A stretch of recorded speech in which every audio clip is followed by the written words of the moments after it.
Welcome to the email marketing course. Inside, I'll show you how to build relationships through email to build a following and increase your sales. But first, a quick note about the course. When I was in college, I did everything I could to follow the path expected of me. I went to class and studied really hard. But then I started wondering, what's the point of this all? Is working really hard to follow this path the right thing to do? So I started reading books which opened my eyes to a completely different outlook on life than the ones we're taught to buy into. I learned about health from an evolutionary perspective rather than from a food pyramid. I learned about spirituality from people who have found real peace, not just from things we are told to believe. I learned about business, investing, relationships, negotiation, happiness, and so on. And the funny thing is that almost all the stuff I learned was the opposite of what I'd been taught or what I was learning in school. Another such thing was marketing. In school, we're taught brand building and getting your name out there. But the real magic to starting and growing any business is direct response marketing, which is completely ignored. So this is a course on direct marketing, specifically a course on using email to build relationships, to build a following, and make more sales. Obviously, there are a lot of other direct marketing channels you can use, but in this course, we'll focus on email because it's one of the most powerful. So powerful, actually, that it was largely responsible for winning a presidential campaign. We'll also focus on email because you can immediately measure your results. By the way, what is direct marketing? It is any form of marketing where you can connect directly with your customer and get a measurable result you can improve upon. Joe Polish of the I Love Marketing podcast puts it this way. Traditional marketing is like a slot machine. You put in money, but you don't know exactly what return you'll get on that money. That's why in school they tell you to allocate a specific percentage of your money to marketing. But direct response is like a vending machine. For every dollar you put in, you know exactly what you're going to get out. And after your marketing is finally tuned to the point that you know exactly how much you'll make for every dollar you put in, you shouldn't allocate only a specific percentage to your marketing. Instead, you should put in as much money as you can into it because you know for every dollar you're putting in, you are getting a direct return. So the first takeaway of the course is to focus more on direct response marketing than brand building for your cause or business, email being the most powerful. My goal with this course is to share with you the important principles to keep in mind when starting with email marketing and show you how to get started. Also, before we get into it, I wanted to share with you that I've created an extra resource for you as a student of this course where I'll share with you the most life-changing lessons from some of the most amazing books. Everything from marketing to health to public speaking and everything in between. And it's 100% free, just something I wanted to include as part of the course. So to join that, just go to insiderschool.com/email. Kevin Kelly, a founding editor of Wired magazine, said that a creator needs only 1,000 true fans to make a living. He says a true fan is someone who will purchase anything and everything you produce. They will drive 200 miles to see you sing. They will buy the super deluxe reissued high-res box set of your stuff, even though they have the low-res version. They have a Google alert set for your name. They bookmark the eBay page where your out-of-print editions show up. They come to your openings. They have you sign their copies. They buy the t-shirt and the mug and the hat. They can't wait till you issue your next work. They are true fans. So the question is, do you have true fans or just customers? Because one real benefit of email marketing is it allows you to build a tribe of true fans, to build a real community. There's no other medium like it where you can directly stay in touch with your biggest fans to that degree and share with them what you're doing and get their feedback and thoughts as well.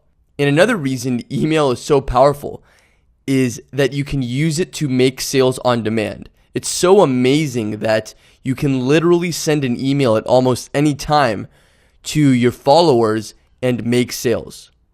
There was actually an article in the Harvard Business Review that said it's a safe bet that there's no other marketing method you can use that will have as high a return on investment as email marketing. So the real takeaway of this for now is make building your email community a major priority. You want to focus on it, you want to measure it, and you want to constantly improve how you do it. Whatever it is you're doing, make sure you're simultaneously building your email list. Henry Ford once said that wealth, like happiness, is never attained when sought after directly. It comes as a byproduct of providing a useful service.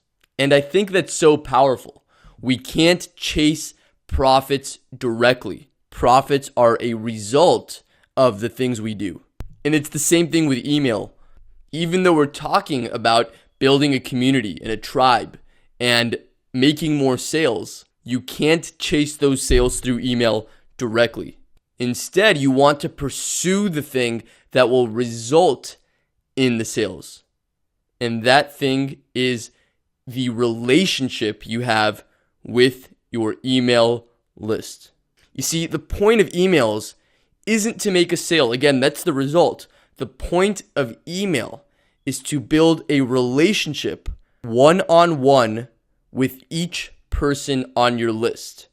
Remember, the relationship comes before the sale, so always put the relationship first. A lot of people think that if they make their emails sound like they came from a big marketing department, they'll be more successful. But the reality is that the opposite is true.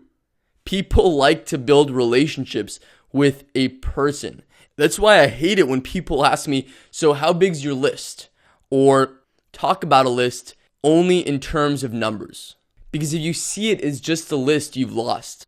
I encourage you to see emails as a way to build relationships with your biggest fans, the people that really care about you and your well-being, because they know you care about them and their well-being even more.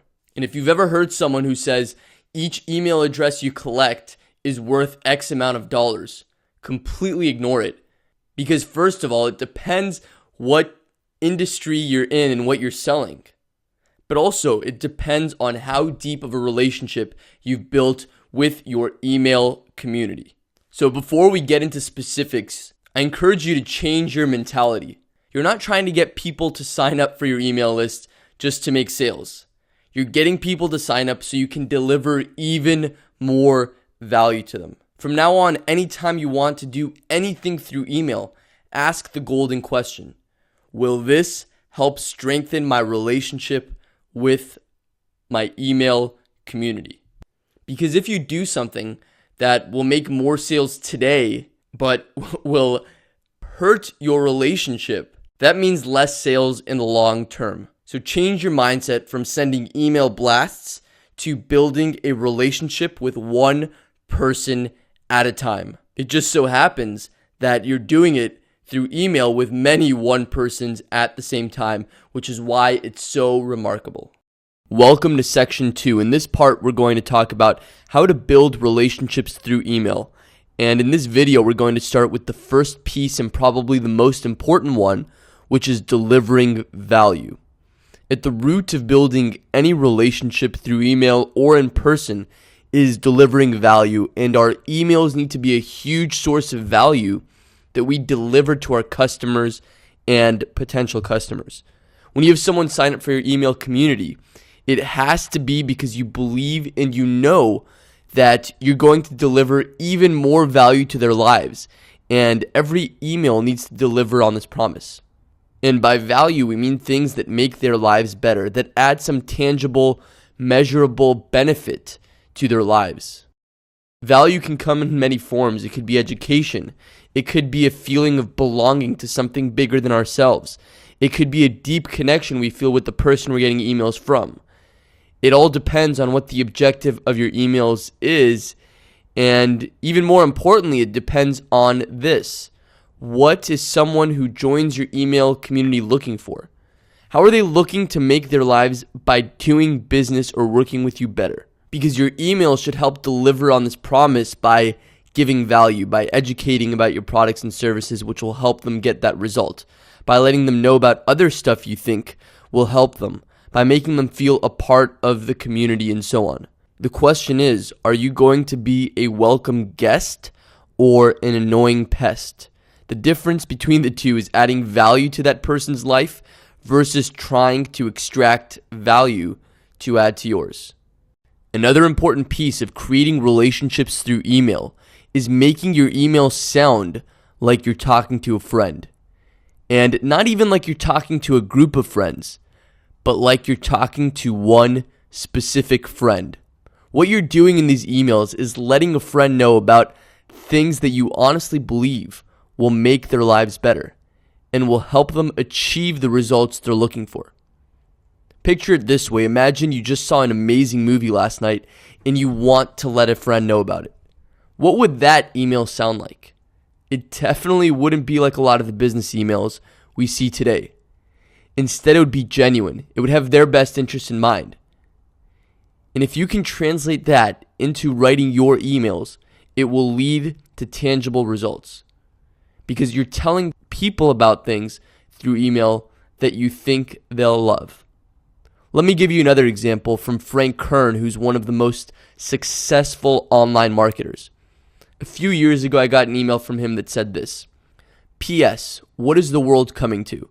I didn't even include a link for you to buy something. How can I dare call myself an internet guru if I don't try to sell you something at every opportunity? Well, I ain't got nothing to sell you, and you're probably on everybody else's list anyway, so you already know about their stuff. What he's doing here is talking to you like he's talking to a friend. He's coming across as genuine.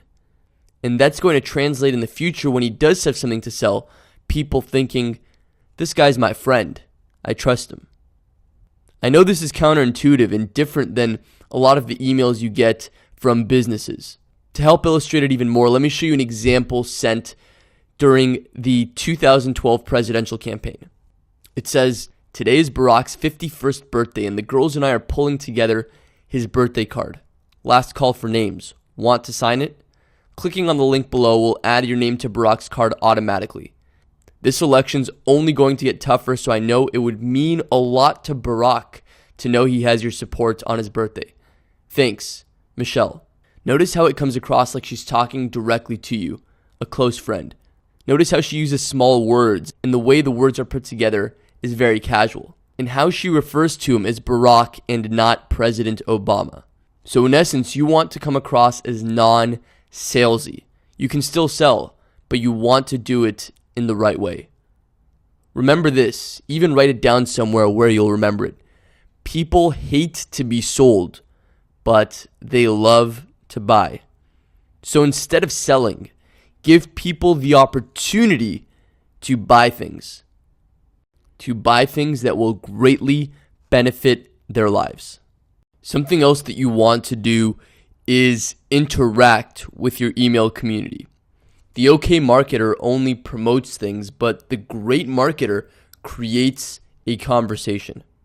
It's like when you send an email to a friend, it's rarely just an announcement. Instead, you give information and ask for their input. You want to do the same things with the emails you send.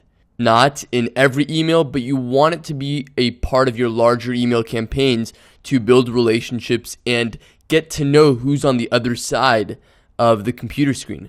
This helps you build relationships because it makes the other person feel heard and listened to and gets them personally invested in your cause. It also helps because when you hear from your fans and understand them, you can better serve them. It's like Peter Drucker, the great management thinker, said, the aim of marketing is to know and understand the customer so well that the product fits him and sells itself. Let me give you some examples of interaction in email. For one of my businesses, I have this at the end of an email. So if you don't mind, can you reply to this email with a suggestion on how we can make your experience more memorable? Or Frank Kern once sent an email that looked like this. Anyway, I'm making you some cool new stuff and I need your input on what kind of stuff you want. Will you tell me here? It's just a 3-question survey thingy, easy, multiple choice, takes like 10 seconds. Let me know here. Thanks, Frank. Or Amy Porterfield sent this email. Hi, Brandon. It might sound silly, but I want to know what makes you tick. A bunch of free content is coming your way in the next 60 days, and I want to make sure it's the kind of content that you can really use to get bigger results in your business. When you give me your feedback, I'll return the favor and instantly enter you into a contest to win a $100 Amazon gift card. I'm choosing multiple winners, so your odds are great. So don't just make your emails a one-way communication. Instead, incorporate interaction into your emails as well. Another important piece of the relationship recipe is self-revelation, which means you want to share things about yourself in your emails. Because if people know nothing about you and how who you are translates into your products, then they can't build a relationship with you or your brand. So through your emails, I encourage you to share some things about yourself. It doesn't always have to be deep, but just things about you. And then tie those things into what it is you're doing with your cause or company. Let me give you an example from one of my email communities. This is from my Read 300 book community from my course, Become a Learning Machine. By the way, if you want to join that, you can do so at beatcollege.com/300books. In the email, I said this. My whole life, I always felt like I didn't quite fit in. Because where I grew up, it's all about following the path everyone expects of you. And for the longest time, I tried to push myself down that path. I went to college not because I believed in it, but because they did. I got an internship at a big company, not because it was my dream, but because it was their dream. I kept doing this until I realized something that to this day fuels me more than anything else. Whose life was I living? And then I went on to tie that to what the email community is about. But it doesn't always have to be that deep. You could talk about how you were skiing last weekend and had this big realization. Or start an email about what a fun time you had watching the Super Bowl and now you're so excited so you wanted to do something great for your email community. Or maybe you just got married and you want to share that in the email. It just matters that from time to time you things about you, and more importantly that you share your personality, because people will stick around and keep opening your emails not just for what you offer them, but because of who you are.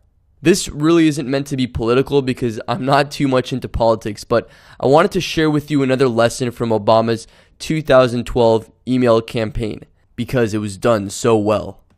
But Tony Falsgraf, who was in charge of Obama's email campaign, said that we had 18 or 20 writers going at this stuff for as many hours a day as they could stay awake. The data didn't show any negative consequences to sending more. Now, obviously, too many emails can get a little annoying, but I'd say the reason people didn't unsubscribe and kept opening the emails is they connected with them. This breaks the traditional model of what we're taught, but I encourage you to share some of yourself and your personality through your emails because it will help you build deeper relationships with your email community. The last thing I want to share with you in this section of the course is answer the question, does building relationships mean I don't sell? Obviously, the answer is no, because we build relationships not only because it's the right thing to do, and not only because we should see ourselves as leaders of an email community, but because building relationships is what sells in the first place. So first of all, keep in mind you can sell things while building relationships. Just think about this. We recommend things to our friends all the time without hurting the relationship. It actually most of the time helps the relationship when we recommend things to our friends. And that's really the goal here also. It goes back to, are you adding value or taking away value? Is it something you know will make their life better, or just something that will temporarily make your life better because they're paying you for it? It's a very important distinction there. Another thing you may want to be conscious of is the ratio of pitching to other goodwill stuff. You want to be conscious of this ratio both inside in email and in the overall scope of your emails. For example, a couple weeks ago, I heard Shaquille O'Neal speak, and he said something interesting. He said he's very conscious of the ratio of humor and seriousness in his personality. He says he tries to be 70% serious, 30% funny. And he found that that's something that works well for him as a leader and as a friend. Or Gary Vaynerchuk, who's big into social media, says it's all about jab, jab, hook, which means you want to give value, then pitch. So with email as well, you want to be conscious of what that ratio is. Within each email, don't just pitch. When you reveal things about yourself, when you tell stories, when you share valuable information in your emails, you're building goodwill. And you can use that to not only balance your pitch, but to add to it. It's funny actually, while making this very video for you, I saw this review we got for a bar I'm involved in. I wanted to share it with you here because it helps illustrate what we've talked about so far. Don't chase sales directly. Instead, add value and share with people what they want, and sales will follow. The review said, "This is one of maybe 3 bars/restaurants where I joined the mailing list and I actually read the newsletter. The owner, Brandon, has a good feel for how often to ping his customers and what we really care about, the goods. One of these days soon, I'm going to make it to one of their tap takeovers." So the short answer is no. Building a relationship doesn't mean you don't sell.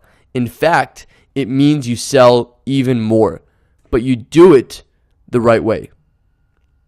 Anyway, I hope this section of the course got you thinking about email marketing and even your marketing in general in a new way, because most companies do the exact opposite.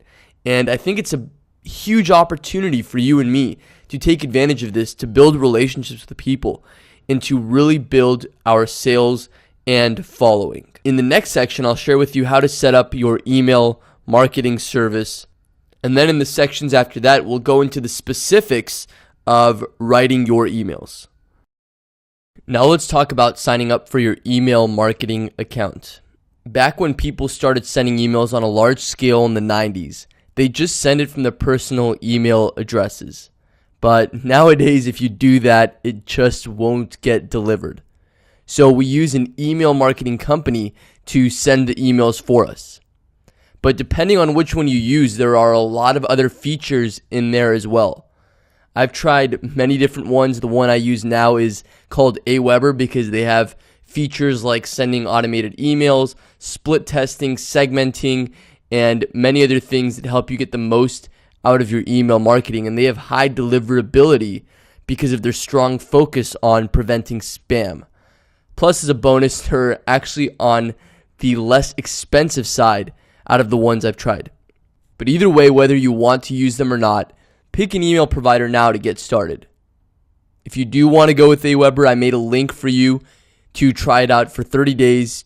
That way you can test it out, start your email campaigns, and even if you already have an email provider, you can still do a 30-day trial and see how you like it compared to what you're currently using. You can check that out at doubleyoursales.aweber.com. Then click on free trial and fill in your information. If you use that link and decide to use them past the 30 days, I will make a small commission and I will be grateful for it, but it really isn't anything special.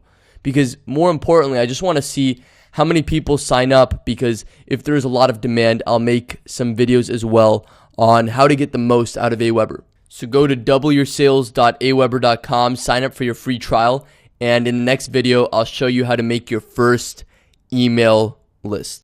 After you've signed up, you can create your first email list. And the cool thing about Aweber is you can create as many lists as you want, but not only that, if you're working on different projects or are involved with different companies, you can create different lists within each company and have a different company name on each one, so you can manage all of it from inside one account. So to get started, fill in the information here.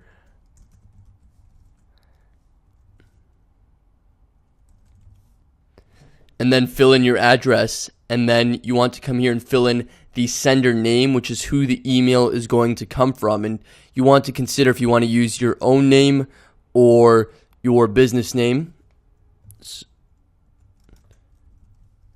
we'll put that there, and then you'll put the email address it's coming from as well.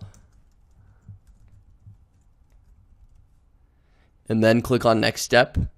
And then here you want to list your name. This is mostly for internal purposes, just so you can keep track of what are the different lists you have and what you want to send each one.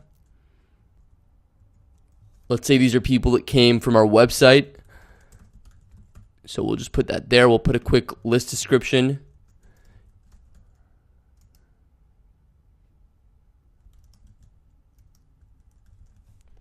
And we'll go to next step again. And by default, this is a confirmed opt-in. So when somebody signs up, they're going to get an automated email that pretty much just says, click this link and then you'll be added. So it's called a double opt-in, and it's just to prevent spam. Now, this is something you can turn off. My personal recommendation is it just depends on where you're getting the signups from.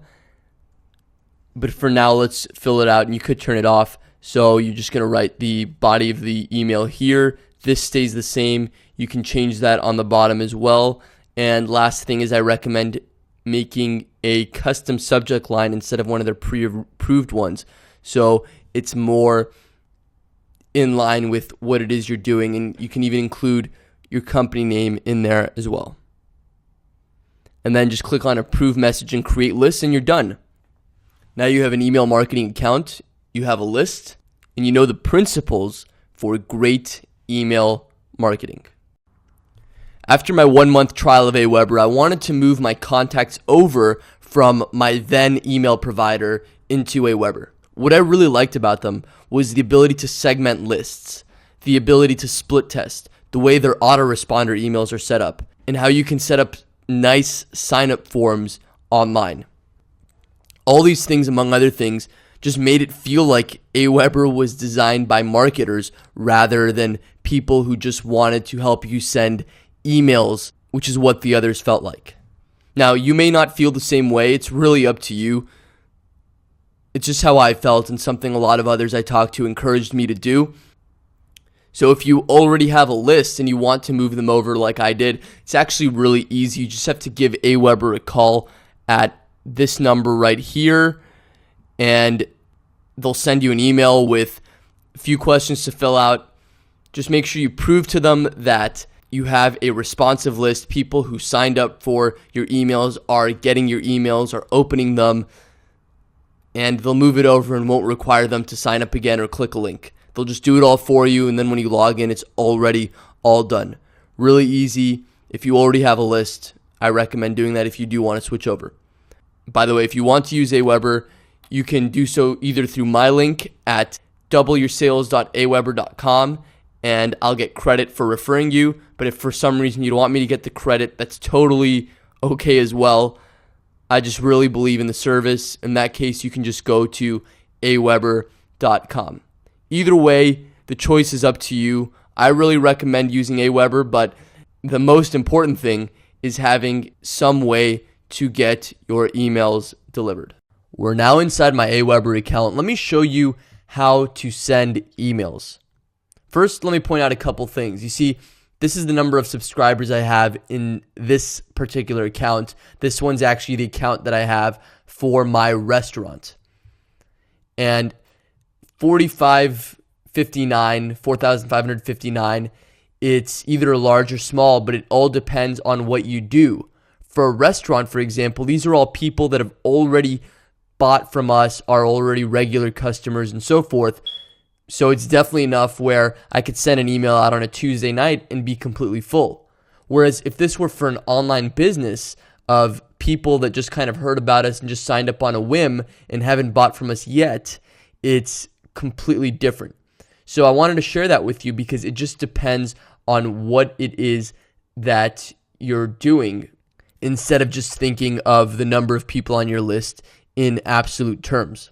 Anyway, sending your emails, you go to create a broadcast here.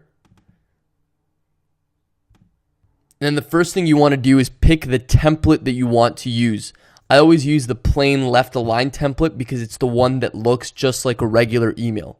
And I usually send it just like this. If you wanted to change anything about the template, the only thing that I may change is having a logo or some sort of thing on the top, maybe even a header, and then just keeping the rest of it text. You could still include some pictures or whatever, just like you would in a regular email, but I would keep it as close to a regular looking email as possible, with the one exception of if you want having a logo or a header on the top, but I don't even do that. So anyway, all you need to do then is put your subject line and then put the text of the email here. So I'll just copy paste something I wrote. If you want to personalize it and have their information, you can just click here and put in their first name. And the last thing you want to do, just to help with readability of your emails, is make the margins smaller. Because when people have to read from one side all the way to the other, they're less likely to read it. But when all they have to do is read down, it's a lot easier to read. So you don't want to go too small, but you do want to make them smaller. See, this is probably too small, but you could just click here, make it a little bit bigger, and then you hit save on the bottom, and then just hit next, and then next. And this is where you can choose to send an email only to particular segments of a list if you want to do that. We'll talk about segments a little bit later. And you can also include other lists, or you can exclude people that are on a list as well. So for example, if you have two lists that overlap, if you only want to send to the people on one list but not on the other, you can hit exclude and it'll exclude the people that are on whichever list you exclude. So you do that, and then you could either just schedule your email here, or you can just hit save, go to the main page again, and hit send now. So after you've scheduled it or just saved out of that page, you come here where you could hit send now, or if you haven't scheduled it, you could schedule the email. Last thing you should do though is send a test email. So you just come here, click on send a test, put in the email address you want to send it to, and you'll get a test email before you send it out to everyone. Make sure it's good, make sure the formatting is good, and what you want to do is look at it on your browser, on your computer, and also take a look at that same email on your phone. Make sure the margin is good, not too wide, not too narrow, and everything's looking good. And then once it's done, you can hit send now, or you can schedule it for any time in the future as well. Another type of email you'll probably want to send are automated emails. So this is how you do it. You go to Messages, Follow-up Series, click on Drag and Drop Email Builder, and this is where you do it.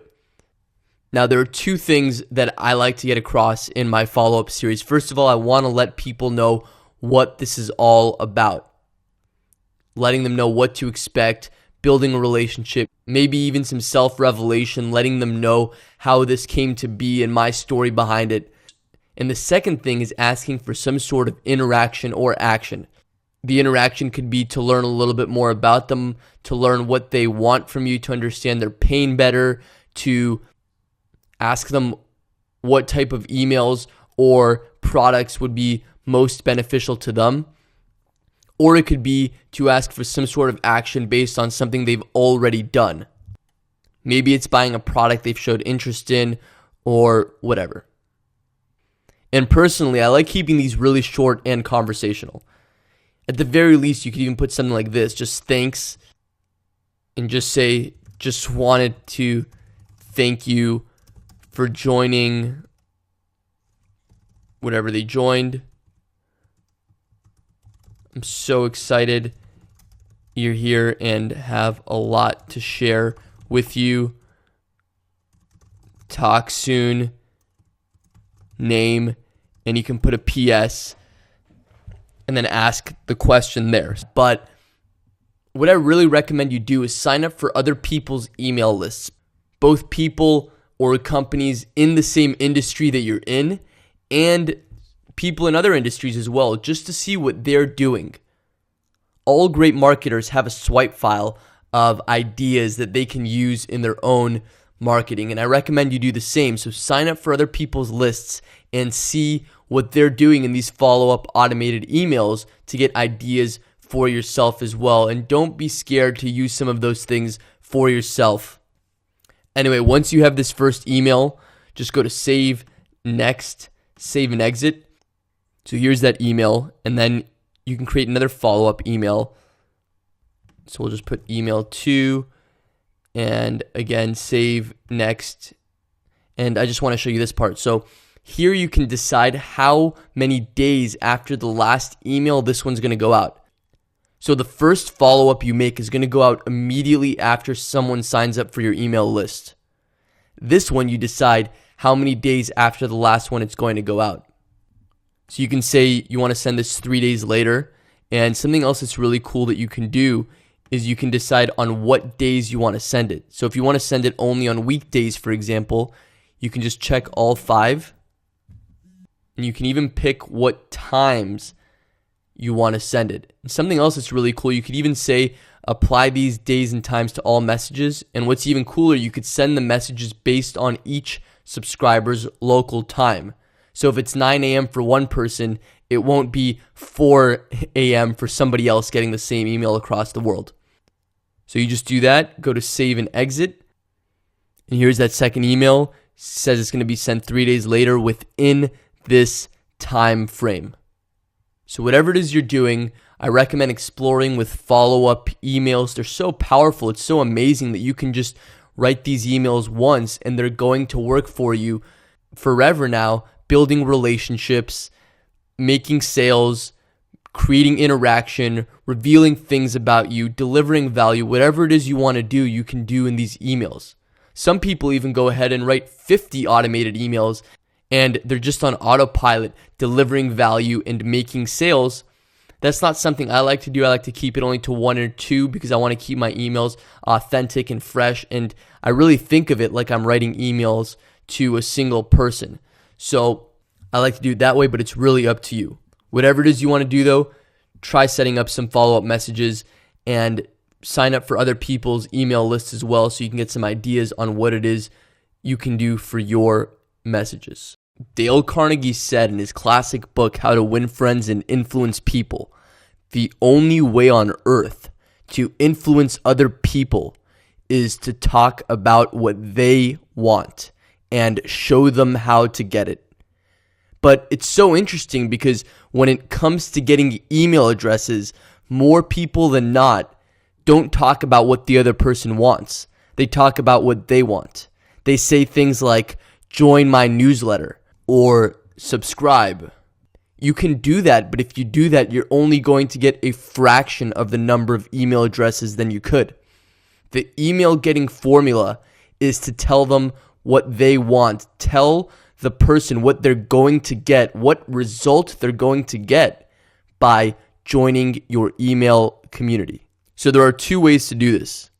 The first way is instead of saying join my newsletter, whether it's on your website or on a form inside your physical store or wherever you're getting email addresses, tell them what they're going to get as a result.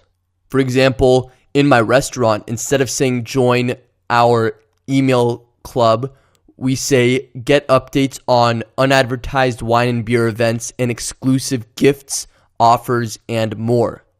We're talking about it in terms of the other person's wants. We're letting them know what they're going to get by joining. Or if you have a blog, for example, you could put at the end of the blog post, get more great tips just like this one right in your inbox. And you give them an opportunity to put in their email address there. Talk about what they're going to get for joining. But an even more effective way, not something that you can always do, but a more effective way is to give them one specific thing in exchange for them joining. For example, you can give them a free report, or you can give them a free video series, or even in my restaurant, originally what we did on that form is we made the headline free $10 gift. So we got people to sign up in exchange for the free $10 gift. Obviously, we got a lot more people to sign up doing that than we did with what we currently have, even though what we currently have, we're getting a lot more than when we just had join our e-club.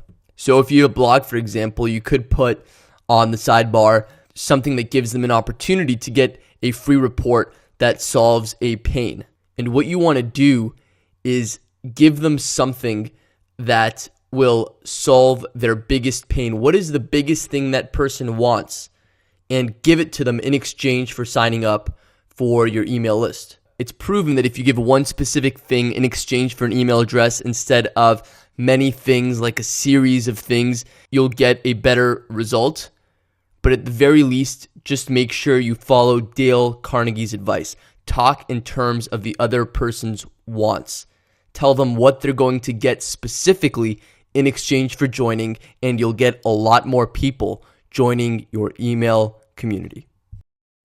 Gary Halbert, the marketing legend, wrote in his classic collection of letters, the Boron Letters, the more custom tailored your promotion is, the more successful it will be. For example, suppose you got a letter in the mail that says, "Dear occupant, here is news about a great new way to make money." Mildly interesting. But now read this. "Dear name, here is a great new way for 16-year-old kids to make money." The point is, if you're 16 years old, that second letter is much more likely to get your attention and get you to take action on whatever the offer is. The same thing applies when getting email addresses. You could make one form or one offer and hope everyone is interested in it. Or you can customize it as much as possible to each group of people that you're getting to go to the page or to fill out the form. The good news is it's so easy to make different pages online that are customized for different groups of people. For example, I was on the radio once in a town where mostly students from a particular university would be hearing that talk. So at the end of it, when I made my special offer to listeners where they can get a free report just for them, the page that they went to, the website, actually mentioned the college name, and then it said get, and then whatever it was that I was offering. Or like we'll talk about in the next video, when Barack Obama was hosting a Reddit conversation, he put a link in there for people to join his email list, but instead of saying, "Hey, join my email list," he specifically put Redditors for Obama. Remember, the more custom tailored your promotion is, the more successful it will be. So there are two ways to custom tailor your email offers. The first is if you know the particular group of people you're talking to, or if you know specifically what that group of people is interested in, make an offer specifically for those people. For example, if you're giving a talk to a group of people about email marketing, but on your website you have a form that gives people an offer to join your email list to get information about online marketing in general, you shouldn't let people know about that page. Instead, make a special page for them that mentions them by name and makes them an offer specifically about email marketing. Or if you have different blog posts, for example, let's say you have a blog on online marketing and you have a blog post about Facebook marketing and another blog post about YouTube marketing. When you have opportunities in those blog posts to join your email list, create different offers. One to get information about Facebook and another one to get information about YouTube. Whenever you know something about a group of people or you know what they're interested in, create custom offers for them to get way more email addresses. But let's say you don't know something specifically about different groups of people. Let's say you can't segment people into different categories. Then what you want to do is just make different offers available, especially on your website. If you do have that website on online marketing, have different links and different offers on there because you realize that people are going to be interested in different things. Or if you use YouTube and on your YouTube videos you have annotations or cards, which are ways that you can create links for people to click on the video to go to a page, make different offers on your different videos. Particularly, try to make them related to each video separately. But even if all your videos are about the same topic, make different offers so you capture people that are interested in different things. Or at the very least, so you can test and see what people are really interested in. The point is, on your online marketing website, create offers for Facebook marketing, create offers for Twitter marketing, create offers for YouTube marketing, create all these things so you can get people that are interested in different things, and you're not alienating the people that are interested in Twitter but not in Facebook, for example. The more custom tailored your promotion, the more successful it will be. So you now know the key to building your email list is to talk in terms of the other person's wants. Tell them exactly and specifically what they're going to get in exchange for joining your email community. But then, how do you make people know about your email list in the first place?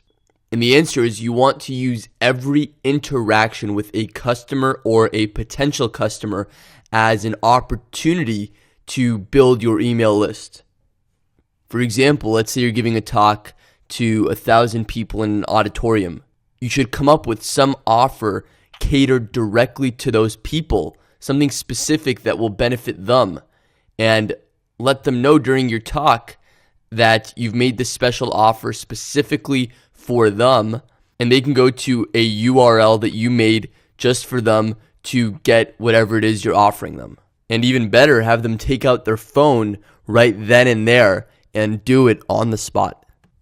Or in a blog post, make sure you have in the middle or at the end opportunities for people to join your email list or get something that they'll get in exchange for joining your email list. Make sure if you're posting on forums, you have a URL that's taking them to a page where they can join your email list. If you're talking to someone you just met and you're telling them about what it is you do, don't just give them your website. Give them a page that they can get more information by joining your email list. I even know some people on the back of their business cards, there is some sort of offer to join an email list, or even just a link to a page where it's not just a random page, but an opportunity to join. Or maybe you have a physical business where you're giving people receipts. Make sure when you're doing that, at that point of interaction, they also have an opportunity to join your email list. Whatever you're doing, any interaction you have, use that as an opportunity to give people a form, to give them a URL to go to, or however you want to do it, but give them an opportunity to join your email list. Let me give you a great example. Again, when Barack Obama was running for president, he did a forum on Reddit where he gave people the opportunity to ask him anything. But just like I recommend you do, he didn't let the opportunity to get email addresses go to waste. On that page, he put links to a special page where anyone there can click to join his email list. And by the way, notice how the page that he takes you to is a custom page made specifically for the people he's talking to. So from now on, use every interaction, whether online or offline, as an opportunity to build your email list. The easiest way to start getting email addresses online is to make a sign-up form within Aweber. Now, this isn't necessarily the best way to do it. It's not the best converting way, but you can get started doing it immediately. And then once you have this form, this is a link that you can direct everyone to, whether it's from a blog post or something in a forum or a talk you're doing, or however you're going to send people to this link. Even on Facebook, you can embed this directly on Facebook. So you're inside your Aweber account and you just click on sign up forms. And then you click on create your first sign up form. And here you are. Here's the sign up form it already comes with. Now, there are a few things that I like to add to it, and I think you should as well. Let's just click here. I like going to options and writing the value right inside here instead of on the top. Just get rid of that. And I'll do the same thing for email.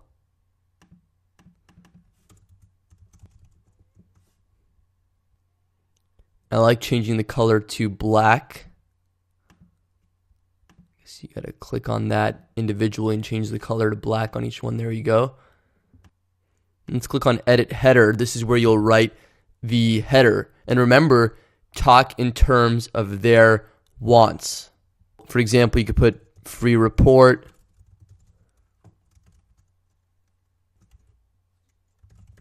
instantly cut your study time in half with these 3 tricks. So again, we can make the font black or red or whatever. We'll just make it red in this case. Let's center it. We'll make it a little bigger, a lot bigger. Maybe make it bold and hit save. And then last thing you want to do is hit edit, and we could change the button as well. So this is an image that they have uploaded. See, this is the link to the image. You can keep it if you want, or you can just upload your own image of a button.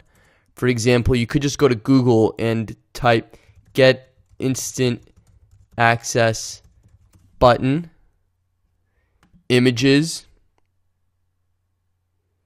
and then get the URL for one of these images, put that directly in here, and it'll upload as the image. Just as an example, just go to view image.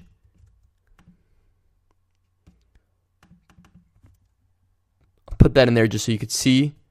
There you go. Let's get rid of who it's powered by as well. So now the form's saved. Then you go to step 2.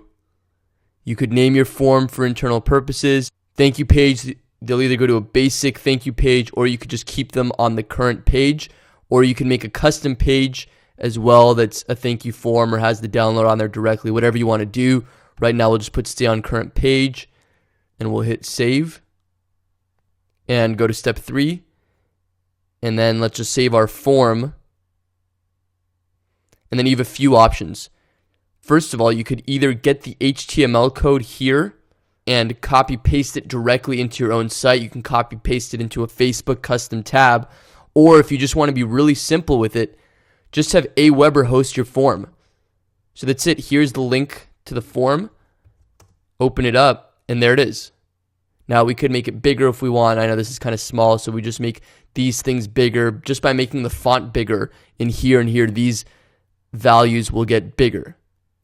Now, if you're driving just cold traffic to this page, it probably won't do very well.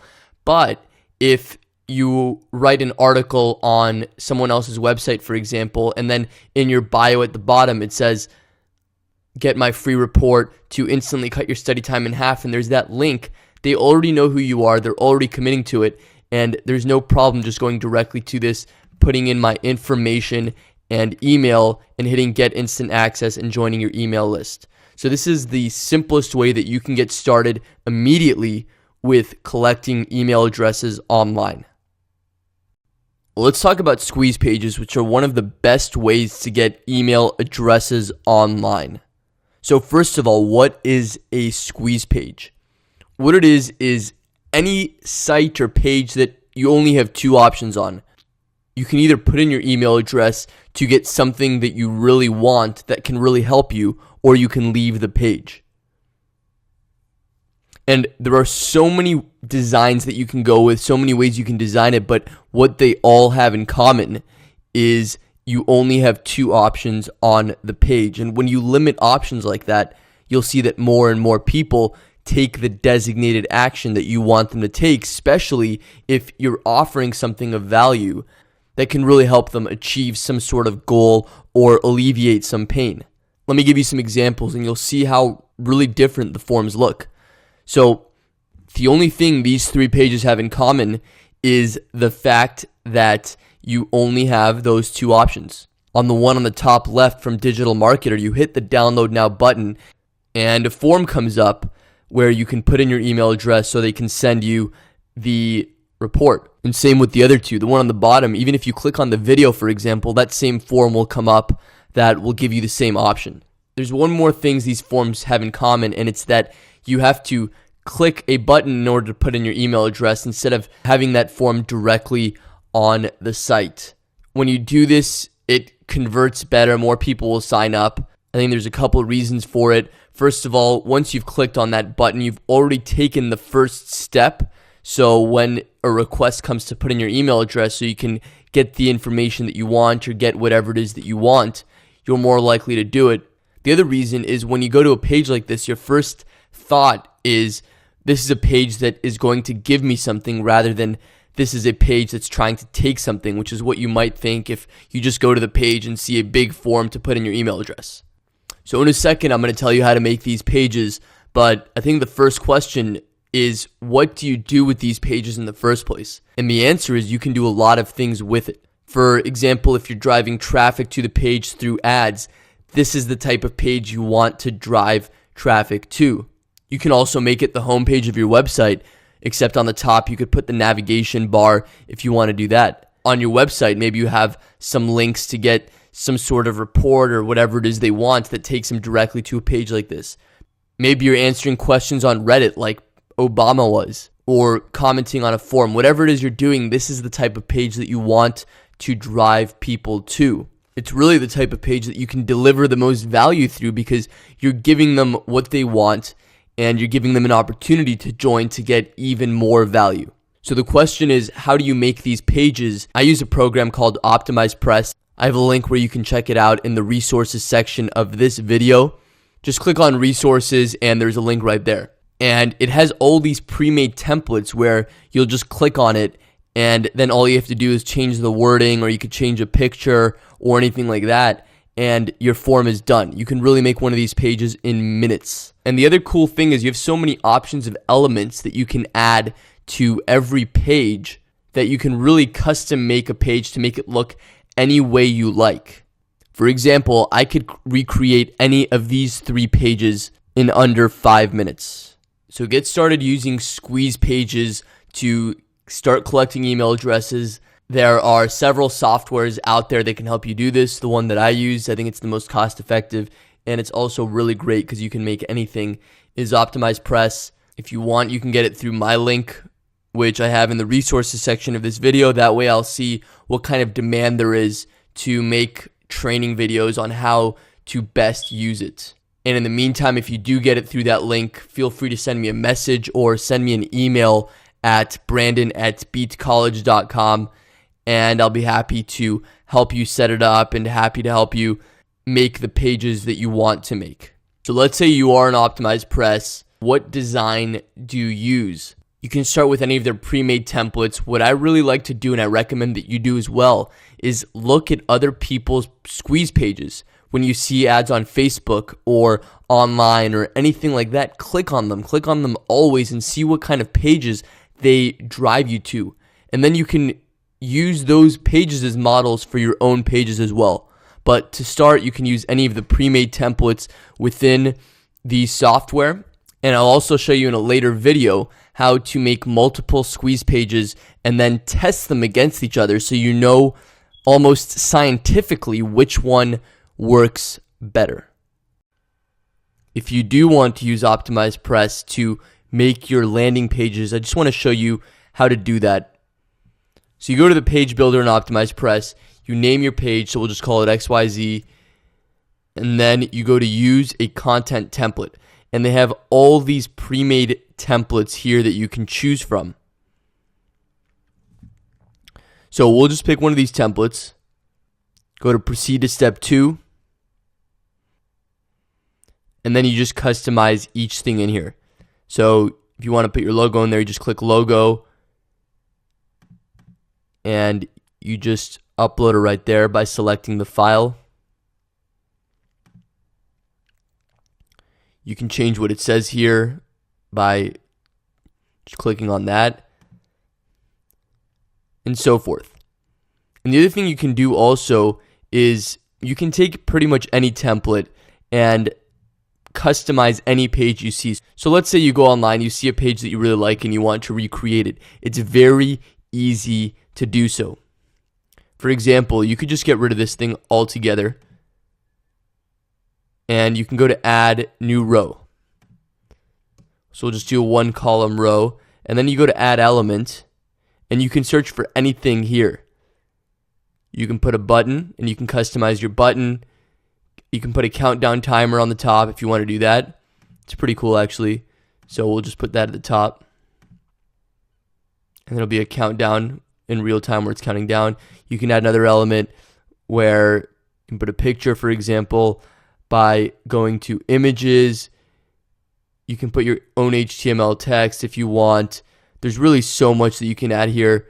You can put another opt-in box for people to put in their email address. A great feature, though, is the overlay optimizer. So they have pre-made buttons, or you can go to button designer and design your own button here, change the text, change everything, but let's just do this for now. So you see these buttons here, and then what happens is when you customize it, when someone clicks on this button, a pop-up comes up to put in their name and email address. So to customize the pop-up, you just click on this pencil here, and then you go to add element, and you go to opt-in box, and then you just pick which one you like. So you want to do this one, for example. And then now you have a form, and you could even sync it with your accounts. You could sync it with your Aweber account. So when someone puts in their email address, it syncs automatically with your Aweber account. So this is just a basic overview. It's pretty easy to use. I know it seems like we covered a lot right now and did it very quickly, but you can very quickly make pages. You just need to play around with adding new elements and so forth. You could really look at any page that you like and create it yourself, or you could take a pre-made template and just change the things one by one, like the logo, the text here, put your own video here, and so forth. And lastly, just a reminder, if you do want to use OptimizePress, there's a link in the resources section of this video where you can check it out. So now let's talk about using pop-ups and splash pages as two other ways to get people to join your email community. You see, in the early 1900s, Robert Collier wrote the Robert Collier letter book, and he was one of those people who got amazing success with selling goods through mail. And there's so much to learn about using words to sell from this book. One of the things that he talks about is in some of his letters, he asked people for a response if they wanted to buy something, but he also said, even if you don't want to buy, do you mind responding anyway, so that way we don't save this for you and we can give it to somebody else? And he found out when you ask people to make a decision one way or the other, a lot of times they'll just end up choosing yes. Or in other words, sometimes the reason people don't buy, or the reason they don't say yes, or they don't join your email community isn't because they don't want to, but because it takes more work than just doing nothing. So both of these things you do take advantage of that human psychology. The first are splash pages. You see, on whitehouse.org, at some point, they had a splash page. And what makes it a splash page and not a squeeze page is it's just like a squeeze page, except at the bottom right, you have an option to not join and just go straight to the website. This is something very creative that you can do, just having a page that people go to, and then if they don't want to join, they can go through to the website. And if your website is on WordPress, this is something you can do very easily with OptimizePress. Another thing you can do is pop-ups. A pop-up, as you probably know, is a form that just comes up after however many seconds you're on the site, or sometimes it comes up instantly, that gives you the option to join your email community, or you can just exit out of that box and just continue on the site. But if you do use pop-ups, you again want to use that same psychology. You see, what a lot of people are doing today is they make you decide one way or the other. So if you do want to join the community, again, you could say yes. And if you don't, you're still asked to make a response. And this is just using that same psychology that Robert Collier talked about in the Robert Collier letter book. And just like you can make splash pages and squeeze pages using OptimizePress, you can make pop-ups like this using a software called pop-up domination. I think one of the most underutilized situations that email could be used in but isn't is if you have a physical business. The reason is, first of all, it's so easy to get email addresses if you're doing it right. Second of all, the people whose email addresses you're getting are already your customers, so it's way more valuable than just people who could eventually become customers. And it's a great way to turn customers into true fans. So how do you do it? Basically, every receipt must come with an email form. So if you have a restaurant, for example, which is how I started doing this, every time someone gets a receipt, it should be either clipped or paper clipped to a big oversized email form that gives people an opportunity to join. Or if you have a store where people come to the counter and pay for something there, as they're paying, the person behind the counter should let them know, here's a form where you can get X, Y, and Z, and just hand it to them. And no, they shouldn't say, which is what they do in all the big stores now, do you have a loyalty card or do you want to join our email list? Nobody wants to join your email list. Nobody wants to subscribe, but people do want things. If you tell them yourself or you train your employees to say, by the way, here's a form where you can get X, Y, and Z, people will sign up. So remember, on the form, don't tell them just sign up for our newsletter. Tell them what they're going to get. Here's an example of the one that we used. It says, get updates on unadvertised wine and beer events and exclusive gifts, offers, and more. It's very clear on what people can expect from these emails and what specifically they're going to get. And they just put in their name, email, and birthday. That way on their birthday, we send them something special. And more importantly, after they leave the store, we continue building relationships with them even when they're not there. It's funny because all the time when I meet people there the first time, they say, oh, you're Brandon, I get your emails all the time. Or I really enjoyed your emails. Yours are the only emails I open every time. Things like that. And that's really what you want to achieve. Now, I know a lot of businesses today, they're moving away from printed receipts and they have pretty much a computer screen or an iPad where you take credit card payments on and you have people just sign on there directly. I've never seen this before where someone used that to get email addresses, but if I were doing something similar, I would see if I could set up something like this. Again, I would see if I could set up a pop-up. So before someone gets the opportunity to sign or leave a tip or whatever it is that they need to do, it would be really interesting to see if you can have a pop-up come up like we talked about before where they have to make some sort of decision.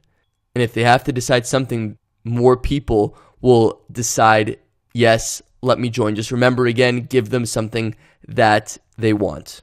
Again, I've never seen this done before, but it'd be really interesting if whatever company you're using, you talk to them and saw if you could integrate something like this, whether it's using pop-up domination or something else. But whatever it is that you do, if you have a physical business, make sure that you start collecting email addresses, you train your entire staff on how important this is, and you make it a primary focus of your business.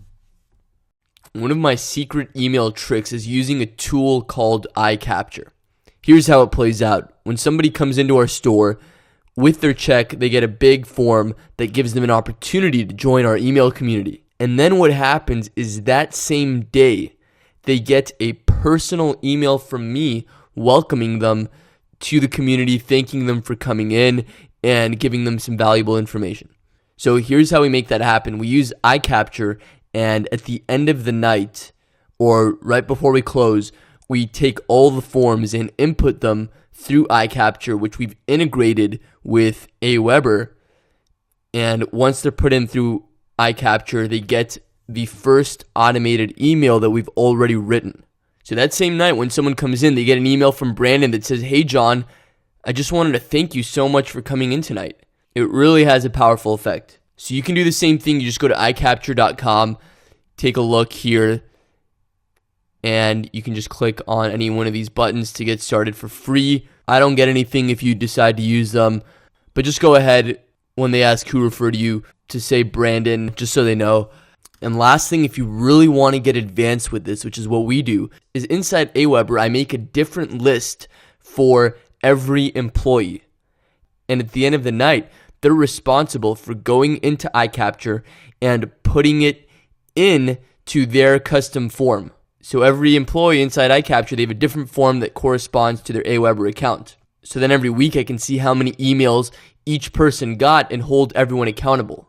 I suggest if you have employees and you really want people to follow through, do this and post the results and maybe even reward it, or let everyone see it. So if someone's underperforming, they're seeing that they're underperforming and they're going to want to pick it up.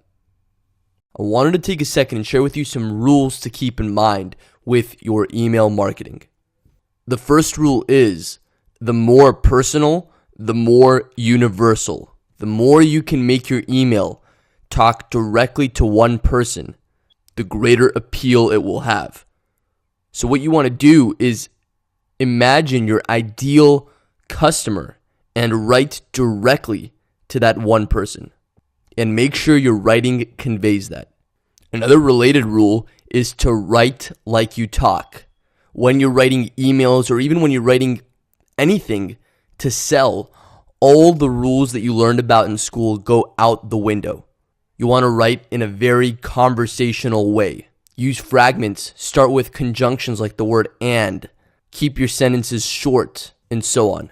Rule 3 is you always want to include an offer or a call to action in every email, or at least in almost every email. Now, this doesn't mean you sell something in every email. It could be a call to action to leave a comment, or it could be a call to action to respond and let you know what they think, or to respond and let you know what their biggest pain is. Whatever it is, unless you have a call to action, you're not practicing direct response marketing, which means you can't measure the results. And when you can't measure something, you can't improve upon it.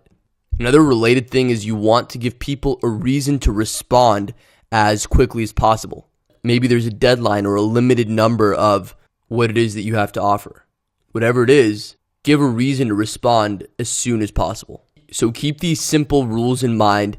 In the next video, I'm going to share with you specific ideas on actually writing great emails and getting better at it over time.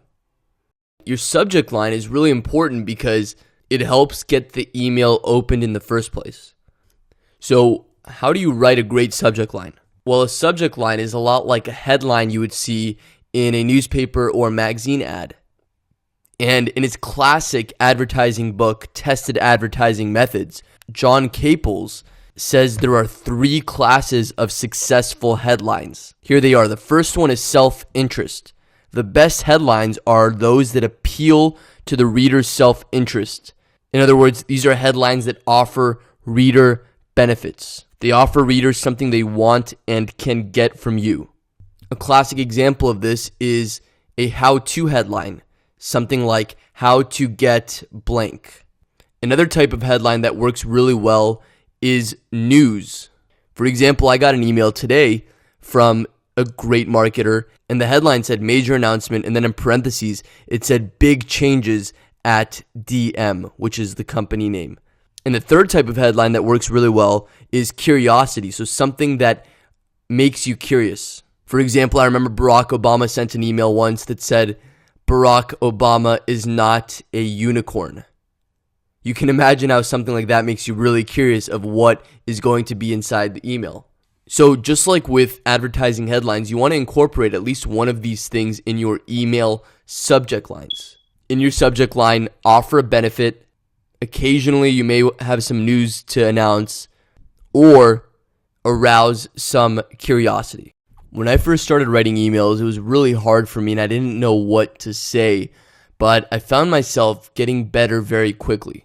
And there's 2 ways I did this that I recommend you do as well. First of all, like we've talked about already, get on other people's email lists. In the resources section of this video, I've included a list of people's lists I think you should join, not to buy anything, just so you could see how they write their emails, how they sell, how they use a lot of the things we've talked about already in this course. Another thing that I recommend you do, if you really want to get into this, is read books on copywriting. which is the art of using words to sell and persuade. Obviously, it's a really important skill to have, not just for email, but for whatever it is you do. So in the resources section of this video, I've also included a list of books I think will really help you out in doing that.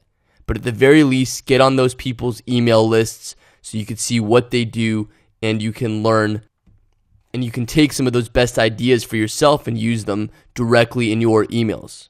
Speaking of which, if you see an email you really like or a subject line you really like, take a screenshot of it and put it in a folder on your computer. So next time you want to write an email and you don't know what to write, or even if you want some ideas, go to that folder and pull ideas directly from those great emails. And by the way, just a few pointers on writing great emails.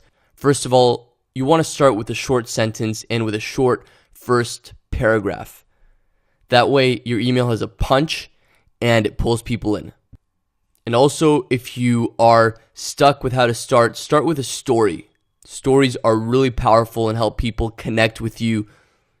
They're just a powerful form of self-revelation at the very least. For example, I remember one of the first emails I sent when I was first learning about this started this way. I remember being in an eating contest at summer camp once. I loaded up my plate with burgers, pasta, pizza, and fries and went to work. I won. Something like that really drew people in to read the rest of the email. So check out the resources section of this video and join some of those lists and check out some of those books that you think may help you out. I wanted to share with you 4 psychological elements you should include in your emails to make more sales. The first element I learned from Gary Halbert in the Boron Letters, and it's giving a reason why. Whenever you have a sale or a promotion, or even when you're selling anything, you should give a reason why you're selling it. That removes people's skepticism, and it doesn't cheapen your brand anymore if you're discounting something because you're giving a reason why you're doing it. For example, it could just be like, hey, I just got married and I'm so grateful for all your support all these years. So for the next week, I wanted to offer you X. Or if you're launching a new product, talk about how it came to be and why you created it and why you are releasing it now. On a separate note, if something happens in your life, use that as an opportunity to make sales. For example, even if you get a big bill that you weren't expecting or something happens that you weren't expecting, use that as an opportunity to create a reason why to sell things. Whether it's making a sale or a promotion or a mini product launch, so to speak. But whatever you do, always give a reason why. Don't just say 50% off for the next week. That just creates distrust. The second element that you want to include is scarcity. We're all programmed to have a huge fear of loss. And when you have either a time limit or a quantity limit on whatever it is you're selling, people are much more likely to buy. For example, if you have a deadline of a certain date where either the price goes up or whatever you're selling is no longer available, that will make people take action. Or if you only have a certain number available, again, people want to jump on it. And if you really want to make it powerful, have both a certain number and a time limit, whichever ends first. And then along the way, give people updates and maybe even a last chance, like, hey, we only have a couple spots left. If you want to get in, this is your last chance. Something like that. 2 things with scarcity to keep in mind is when you do have scarcity, give a reason why for it. For example, if you have a certain number of spots only, say why you have a certain number of spots. If there is a deadline, say why that is the deadline. The third element you want to include in your emails in general when you're selling is anticipation. Don't just give people things and let people know about things, but let them know about things that are coming in the future. Think about it this way. When a huge blockbuster movie comes out, they don't just release it and tell you about it after. All the way up to maybe a year before, you're seeing previews for it and everyone's talking about it and you're getting more and more excited about it. And then finally when it comes out, that's when there's a line out the door just so people can be the first one to see it. Apple does this too every time they release an iPhone or a computer or whatever it is they're releasing. There's always some anticipation and speculation. Lucky for them, other people do it for them, but it's still a very powerful element they wouldn't trade for anything. So here are a couple ways you can incorporate this. One way is letting people know about what's coming and asking for advice or feedback. For example, you could say something like, hey, I'm finishing up X. It has X, Y, and Z in it, just talking a little bit about it. But before we go live, just wanted to get your thoughts, make sure it has everything in there that you want. Can you fill out this 1-question survey, or can you tell me what you're looking for in X? And then give people updates, maybe a week later or a few days later. Wow, just got a ton of amazing feedback. Thank you so much. Here are the things we've added. It's now going to include X, Y, and Z. I'll give you some more updates as we get closer to releasing it. And then you could send something else about, hey, we're going to release it on XYZ date. So you see all these things, you're building anticipation before it happens. And then maybe even a little bit before, you give people a preview of it, whether it's a trailer you make for a movie or if it's something they can experience online, you give them a little taste of it. So you're building anticipation beforehand so that when you finally do release it, you create a buying frenzy. And the fourth element, which is really tied to the last one, is creating product launches. When you're releasing something new, you want to have a specific start date and a specific end date where it's available. And even if it's always available, at least have a specific start date and end date where there's some bonus it comes with or some special price or something. Have an official launch where you're building anticipation, you have a day where it's released, and so forth. So this is something that Jeff Walker really popularized. He's known as the creator of the online product launch. And many people have even taken this and just created it into an automated system that's automatically doing it for them and creating the illusion of it being a product launch for whenever somebody signs up. I recommend you sign up for his email list as well, just so you see how he does that. Anyway, keep these elements in mind when you're looking to sell things. I think you'll see that they really will turbocharge your success. What I want to do in this section is give you some ideas of what you can include in specific emails.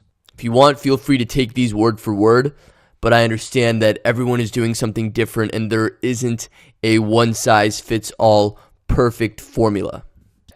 But at the very least, I hope these get you thinking. So let's start with the first email someone receives as soon as they sign up. What do you send them? Now, there are a lot of things you can say, but the first thing to keep in mind is keep it simple. When you worry too much about being a good writer and using all these fancy formulas, it won't come out right. But if you just think of it as, hey, here's my friend, he just joined my community, let me share with him what this is all about and what that person can expect. So the email can go something like this. Hey, I noticed you just joined, and then whatever it is that you call your email community. And I just wanted to say I'm so glad you're here.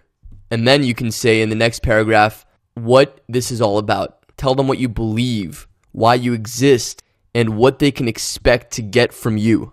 If you want, you can briefly say your story. You could say you see, comma, and tell them a little bit about your story before tying it back to what it is that they're going to get. Or you could just say inside, I'm going to share with you blank, or inside you're going to get.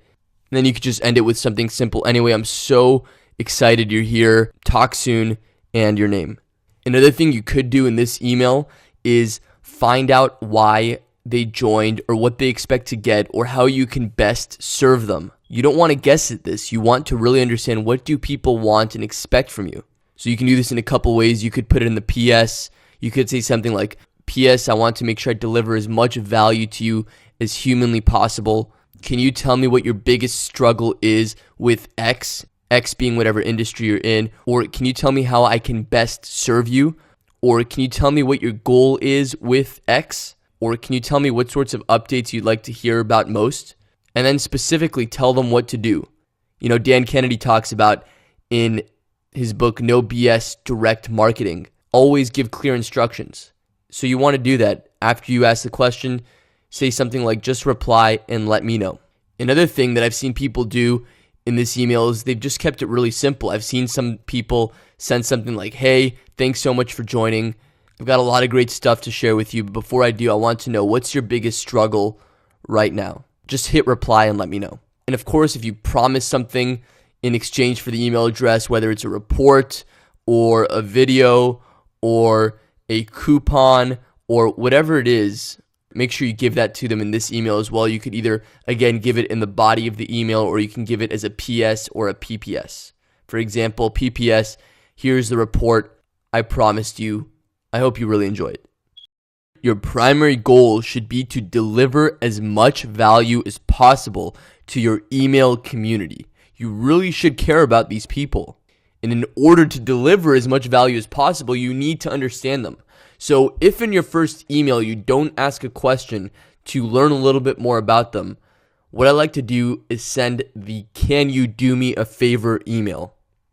You see, in the Robert Collier letter book, which we already talked about, there were a few examples of letters he sent that asked the other person for a favor. And you can send an email like that to understand how you can best serve your email community. So you can send an email with the subject line, "Can you do me a favor?" And the basic email just goes like this: I want to make sure I best serve you through these emails, or I want to make sure I give you what you want through these emails. So can you do me a favor? Do you mind replying to this email and letting me know blank? Just hit reply and let me know. And then your sign off and your name. Again, this will help you create interaction, and it'll help you better serve the people that you really care about. So it's really helpful to have an email like this as an automated email that goes out however many days after your first email if you don't include it in the first email that you send. Another thing you can add to this email, if you, again, didn't do it in the first one, is you could add a little bit about what you stand for and who you are. Here's an example. Hi, John. Not long ago, I met a married couple sitting on our patio. Turns out they'd gone on their first date here, a night they say they'll never forget. Their story really meant a lot to me because I believe life's all about creating memorable moments, the ones you look back on and smile. And our goal is to help create those moments with the person in front of you. That's why we have, and then just a little bit about what they do.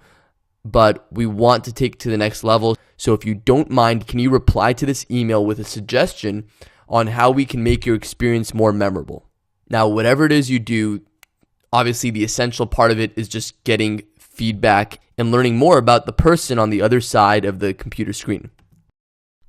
A great way to build goodwill with your email community and make more sales is sending a birthday email. So if you collect the birthdays of the people that sign up for your email list, you should send them an email the month of their birthday. A lot of really great physical businesses do this. I've never seen it done online, but I do think it would be something interesting to give them a special one-time deal on some of your products or something that you sell.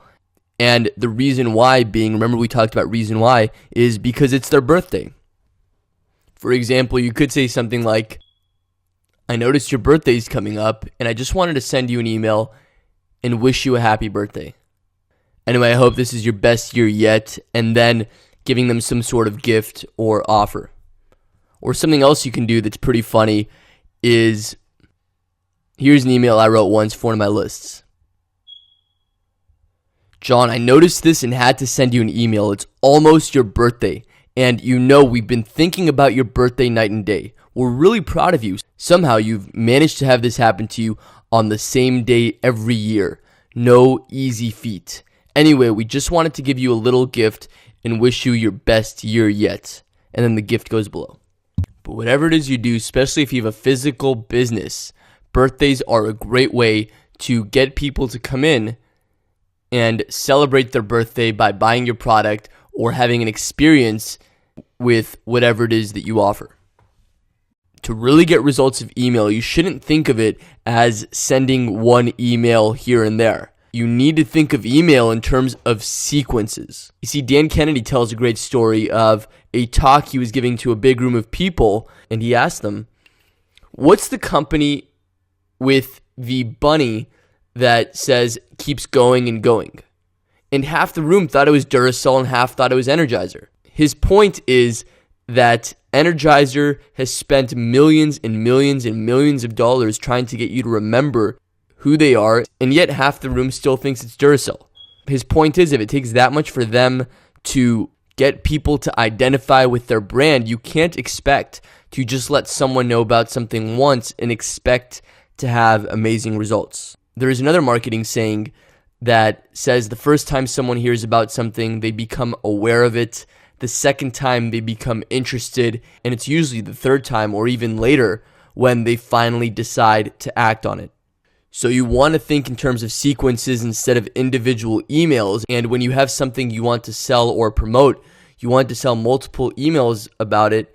And you want to think of new angles. So when you're sending the different emails, it's not like you're just sending the same thing over and over, because that would get really annoying. Here's a really basic example. Let's say you're hosting an event. The first email could just be letting people know to save the date. The second one could be 2 weeks later, reminding people about the event. And then the last one could be giving them specific details about the event. Or maybe you just send 2 emails, one letting people know about it, and the second with specific details. Anyway, in the next 2 videos, I want to give you a couple examples of sequences that worked really well. But remember, you don't want to send multiple emails about everything, but the big things, the things that matter. Always think in terms of sequences. Remember, in an earlier video, we talked about Gary Vaynerchuk, who talked about jab, jab, right hook. In other words, he was saying to give value, and then make a pitch. And what I want to do here is share a sequence with you I learned from Frank Kern, which is very much along that path. Frank calls it the content, pitch, content sequence. So here's how it works. You send an email and you just give people value. And by value, you give them what they signed up for the email list for. So in Frank's case, he'll send a short email that says, hey, I just made a new video for you. I think you'll really like it. Click on this link to check it out. And then they'll go to a link to check out the video where he gives them the value. For you, by the way, if it's not a video, you can just write whatever you're going to write in the actual email. And then at the end of it, do what we're going to talk about. So anyway, either way, whether it's text or video, you give them value. And then at the end, you say something like, so I hope you enjoyed this. And if you like this, I have a lot more really good stuff for you that's going to help you out in my new product called blank. You can find out more about it and then you give them a link. Then 2 days later, you give them another piece of just value. And then at the end, you do a similar thing. You say something like, all right, now you know how to do X. If you're ready to take it to the next level, go over to this link, take the plunge, and I look forward to working with you soon. So those are the first 2 emails in the sequence. And by the way, keep in mind, instead of making a hard pitch, it all comes across as if you're talking to a friend. And more importantly, instead of making a hard pitch and trying to sell you on something, you're letting the value make the sale for you. Anyway, after the 2 pieces of value you give, you send a third email that says something like, I've just decided to do this for today only. Everybody who has bought blank this week as a free bonus gets, and then you offer a bonus. And if you buy today, I'm still going to give it to you for free. I want you to have it as my gift for trying this out. Again, here's the link. And then the link again takes them to a page to buy. And then a few days later, or however many days later, you send them another email, again with some value and then a small pitch at the end. So anyway, I hope this got you thinking. I wanted to share this with you, not so much so you can take this exact thing and go use it, although this may be something that would work perfectly for you. But more importantly, I wanted you to start thinking in terms of sequences and get an idea of how a sequence can work.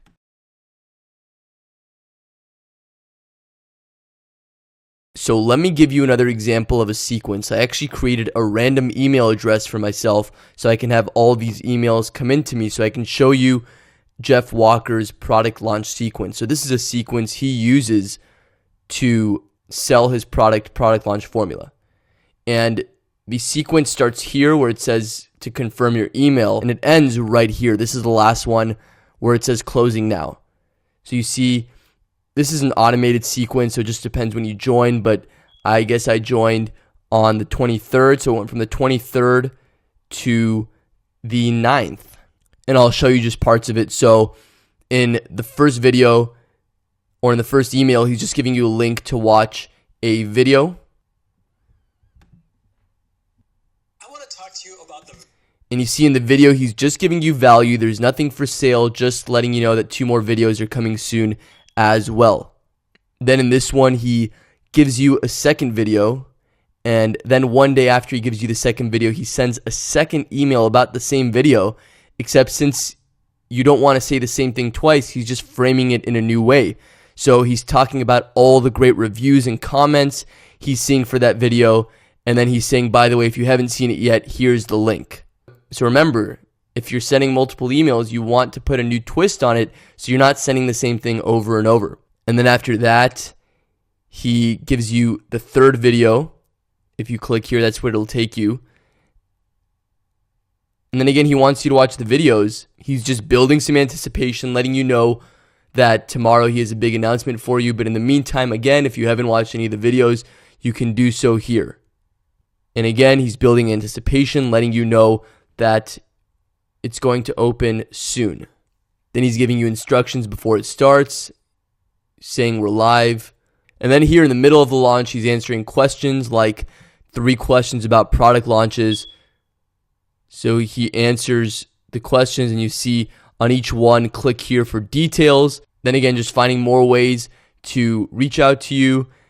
And then giving a deadline saying it closes tonight. Again, the scarcity is huge. Another piece of scarcity, 9 hours left. And then final courtesy reminder, closing now. So you could see how many emails was being sent out about this. How no one was just an exact repeat of another email, but how it just created a sequence to give you value and let those that wanted to go deeper and buy his product. I wanted to create a section for you here where I'll walk you through some of the more advanced features of Aweber, so to speak. Before I do, just a couple important reminders. First of all, if you haven't signed up for Aweber yet and don't have an email provider, just go to doubleyoursales.aweber.com. To get started, you'll have a 1-month free trial, so you have nothing to lose. And you can really just experiment with a lot of the things we've been talking about and get started building your email list. The second thing I want to remind you of is anytime you think of something you want to do with your email marketing, even if it's advanced or beyond something you can comprehend, go ahead and call Aweber's support team. The number in the US is 877-293-2371. But just go online, see what the number is for you, and give them a call. Tell them what you're trying to do, and they'll show you exactly how to do it. That really is the best way to learn how to use Aweber, to learn all the features, and so forth. And even some of the things that we're going to talk about, feel free to still give them a call. And as you're doing that, have them be on the phone and walk you through it. They have an amazing support team and they'll help you out. So make sure to take advantage of that when you're doing everything we're talking about. Something that makes email really powerful is your ability to split test emails to see what works best. You can test different formats, different wording, different calls to action.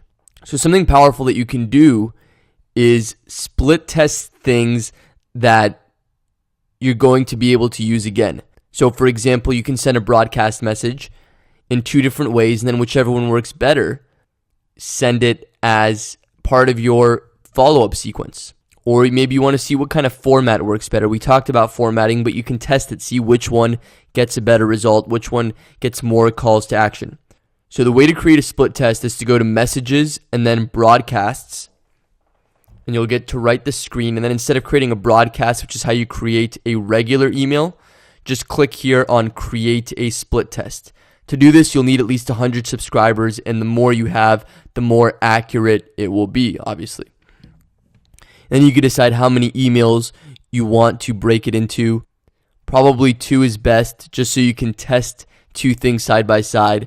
And then what percentage of your subscribers will go to each email. So you go to 50, 50, and then save split test. And then when you do that, it'll be saved as 2 separate emails that you'll have to edit separately, and just make 1 change for each email. Don't do like 2 completely different emails. Make 1 change to see which variable works best. And again, this works best when you have bigger numbers. And even if you don't have bigger numbers, try different variables. And if one of them wins, don't assume that it's a scientific winner. Try it over and over and see if it was just a fluke because it's not a big enough sample size, or really that thing that you're testing works better. Another powerful thing you can do in Aweber is create segments within an email list. So you can take people based on particular criteria and send emails just to that segment within your email list. So for example, you can create a segment of people who haven't opened a particular email.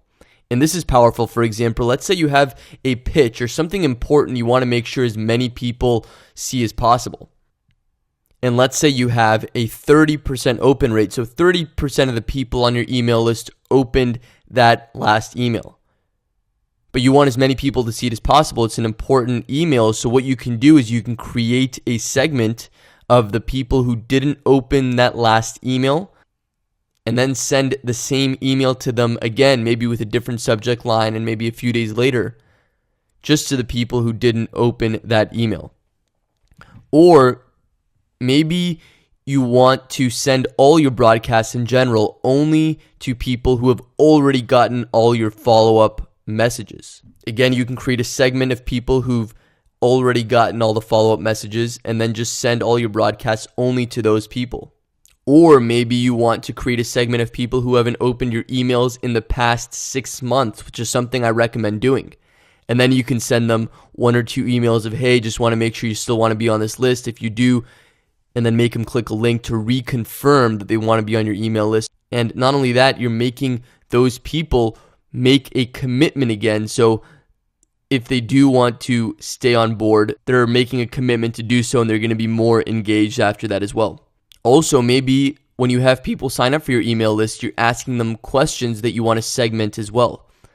For example, at the restaurant, we ask people if they're interested in wine events only, beer events only, or wine and beer events, and we created segments based on that. So if you said you're interested in only wine events, you're not going to get beer emails. So if you need help setting up segments, you could always call Aweber's support. They're always very helpful in setting things up. But let me just show you how to do that. So you're here in the Manage Subscribers tab, and then here's where you create your segment. So you just create the story that you want. So maybe you want to create a segment of people that haven't opened an email. So you go to No Opens.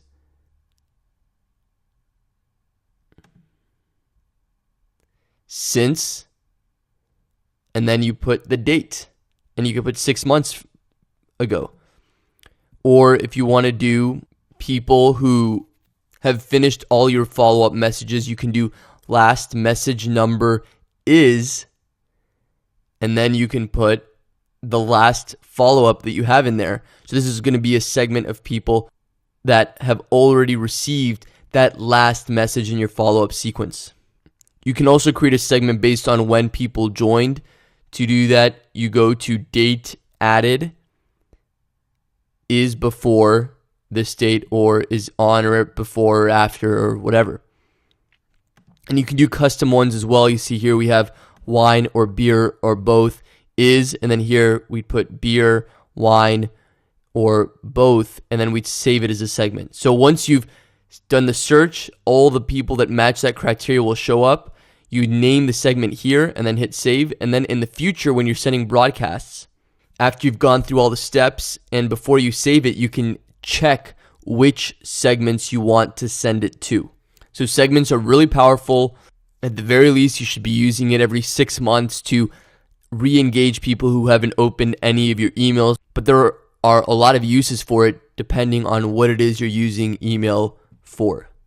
Another powerful thing you can do to save yourself a lot of time and work is, let's say you have multiple email lists, but the follow-up messages you're sending to each list is similar. So what you can do is take advantage of Aweber's campaign sharing function. So what you do is within that list, you go to Messages, Follow-up Series, and then here you are. And then on the bottom, you'll see campaign sharing. So you'll want to turn on campaign sharing. So campaign sharing for follow-ups only, save, and then you'll see on the bottom a code will come up where you can just copy this code And then when you go to another list that doesn't have any follow-ups yet, you just click on looking for campaign sharing. You paste it here, click on load campaign. Guess you got to turn this on, save, load campaign.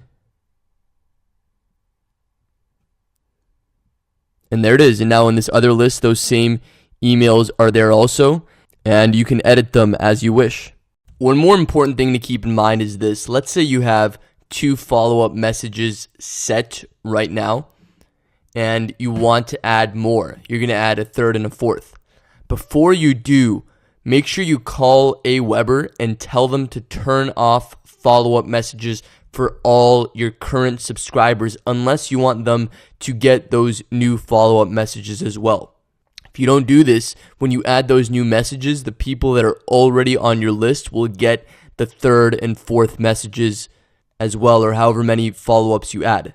So if you already have follow-ups set and you want to add any more, just keep that in mind. Call Aweber first, tell them that you want to add more follow-ups and you don't want your current subscribers to receive those new follow-ups, and they will turn everybody that's already on the list to message number 1001, which means they won't get those new follow-up messages. I wanted to take a second and give you a quick recap of some of the things we've talked about. Oscar Wilde, the famous writer, once said, "Everything popular is wrong." Now, that may be a little extreme, but I always like thinking in things that matter to me most. What would happen if I did something very different than what most people do? Because in a lot of things, the answer isn't to do what conventional wisdom tells us to do, but to do the counterintuitive. And my goal in all my courses is to share with you counterintuitive mindsets and tricks to get the most success and results in areas that matter most to me personally. Email is no different. In this course, we've talked about how you need to focus on direct response marketing and not just on brand building. You need to always be list building, whether you're giving a talk or you're commenting on a blog post or writing a blog post or whatever it is you're doing. You always want to be list building. You want to remember that the relationship is the most important thing in email. When people trust you, they'll buy from you. Remember, add tons of value in your emails. That's the most important thing to building relationships. You want to encourage interaction. In fact, a good way to test how healthy your email list is and how good of a job you're doing is how much interaction you're getting and how often people from your email community are emailing you. You want to reveal things about yourself because that's how people will relate to you. Remember, people will keep coming back and opening your emails, not because of what you offer, but first and foremost because of who you are and their connection with you. And remember, write like you're talking to a friend. You want it to come across as casual, as friendly. Remember how the President of the United States and the First Lady both signed their emails with their first name. If it works for them, I think it'll work for you as well. So I hope this was helpful because I really think if you take these things, you'll get a lot more success with your email marketing. Also, this being an email course, I've put together a special email list just for the students of this course. Inside, I'll share with you the most life-changing ideas, things that you can take and apply to your life from some amazing books. I read around 300 books a year, so I think you'll get a lot out of that as well. And at the very least, I'll put into action a lot of the things we've talked about in this course just so you could see them in action as well. All I ask is if it is something we've talked about in this course, like replying to an email or taking some sort of action, make sure to do that because I'd love to see you be an active part of the community. So to join that, just go to insiderschool.com/email. I'd love to connect with you there as well. So I hope this was helpful for you, and I hope this format is helpful for you as well because I really want you to get the results you're looking for with email marketing. In the meantime, if there's anything I can do to help, if you have any questions, and if you have anything that you want addressed in future videos, please send me a message. I would love to hear from you, and I'm so excited to hear how this works for you. I'll talk to you soon.